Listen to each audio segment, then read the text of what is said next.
আসসালামু আলাইকুম। আমি একটা খাঁচা বানাইতেছি। এটা ইট তোলার জন্য, ইট বা বালুর বস্তা, সিমেন্টের বস্তা তোলার জন্য। দেখেন, সম্পূর্ণ ভিডিও দিতে পারলাম না, কেটে কেটে দিলাম। অবশ্যই বুঝতে পারবেন, কারণ সম্পূর্ণ ভিডিও দিতে গেলে অনেক বড় ভিডিও হতো, তাই দিতে পারলাম না।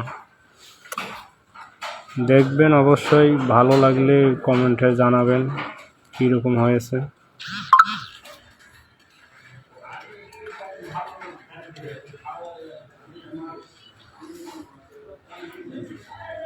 দেখেন, এই যে তলার মধ্যে আমি 12 মিলি রড দিয়েছি,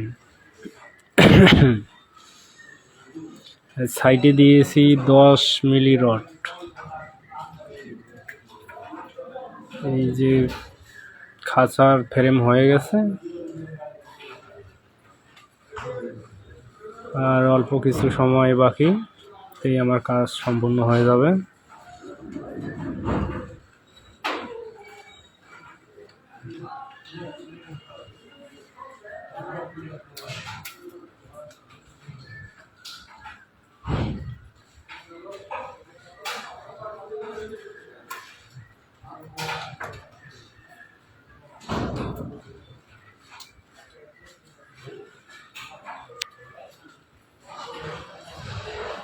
এই যে হয়ে গেছে, এটা এখন সাইড দিয়ে রড মারবো।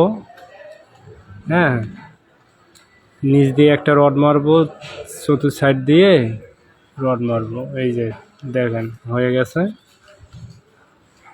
ওকে, এখন জানাবেন কেমন হয়েছে।